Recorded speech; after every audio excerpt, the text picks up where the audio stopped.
Assalamualaikum warahmatullahi wabarakatuh. Perkenalkan, nama saya Yogi Rizky Permana dengan NIM C1B023047. Di sini saya akan menjelaskan materi mengenai analisis perilaku kelompok dan tim kerja. Memahami bagaimana individu berinteraksi dalam kelompok dan tim adalah kunci untuk sukses dalam organisasi. Mengapa perilaku kelompok itu penting? Pertama, sinergi peningkatan. Kedua, inovasi dan kreativitas. Ketiga, efisiensi operasional. Kelompok yang berfungsi baik dapat mencapai lebih dari jumlah bagian-bagiannya. Berbagai perspektif memicu ide-ide baru dan solusi inovatif. Pembagian tugas dan kolaborasi yang efektif meningkatkan produktivitas. Apa itu kelompok kerja? Kelompok kerja adalah dua individu atau lebih yang berinteraksi dan saling bergantung, bersatu untuk mencapai tujuan tertentu. Kelompok formal didefinisikan oleh struktur organisasi. Kelompok informal terbentuk secara spontan berdasarkan minat dan persahabatan. Tahapan perkembangan kelompok, dari pembentukan hingga kinerja. Pertama, pembentukan atau forming. Anggota saling mengenal, menentukan tujuan dan menetapkan aturan dasar, fokus pada penerimaan dan orientasi. Kedua, prahara atau storming. Konflik muncul saat anggota menegaskan individualitas dan menghadapi perbedaan opini tentang kepemimpinan dan tugas. Ketiga, normalisasi atau norming.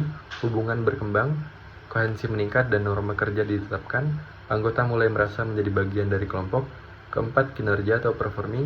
Struktur dan peran berfungsi penuh. Kelompok berfokus pada penyelesaian tugas dan mencapai tujuan bersama. Yang lima, pembubaran atau adjourning. Untuk kelompok sementara, tahap ini melibatkan penyelesaian tugas dan pembubaran kelompok. Dinamika kelompok, peran, norma, status, dan kohesivitas. Peran, harapan perilaku yang terkait dengan posisi tertentu dalam kelompok. Norma, standar perilaku yang diterima dan dibagi oleh anggota kelompok. Status, posisi yang diberikan secara sosial dan hierarkis dalam kelompok. Kohesivitas, tingkat di mana anggota tertarik satu sama lain dan termotivasi untuk tetap berada dalam kelompok. Memahami dinamika ini penting untuk mengoptimalkan interaksi dan hasil kelompok. Pengambilan keputusan dalam kelompok, kelebihan dan kekurangan. Kelebihan, informasi dan pengetahuan lebih lengkap. Alternatif solusi yang lebih beragam. Penerimaan solusi yang lebih tinggi. Legitimasi keputusan yang lebih kuat. Kekurangan, memakan waktu lebih lama. Adanya tekanan untuk konfirmasi. Dominasi oleh minoritas yang kuat. Tanggung jawab yang ambigu, group team. Konsep tim kerja efektif. Pertama, tujuannya jelas.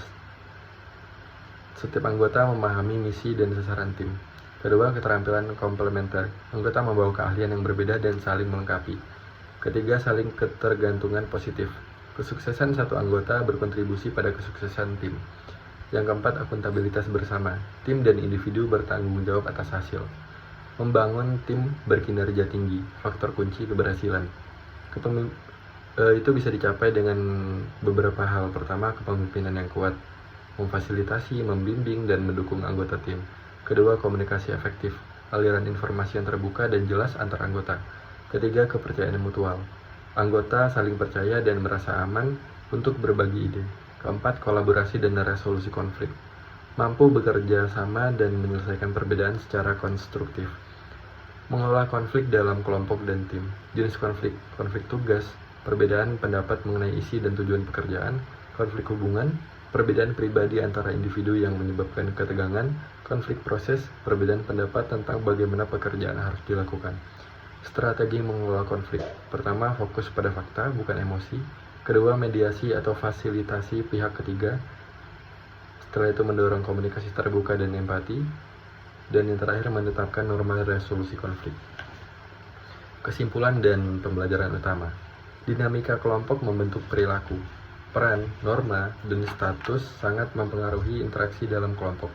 Kedua, tim efektif adalah aset strategis. Tim dengan tujuan jelas dan keterampilan kontemporer serta komplementer mendorong inovasi dan produktivitas. Ketiga, kelola konflik secara konstruktif. Konflik adalah bagian alami dari kerja tim. Pengelolaannya yang baik dapat mengarah pada solusi yang lebih baik. Sekian materi yang dapat saya sampaikan. Assalamualaikum warahmatullahi wabarakatuh.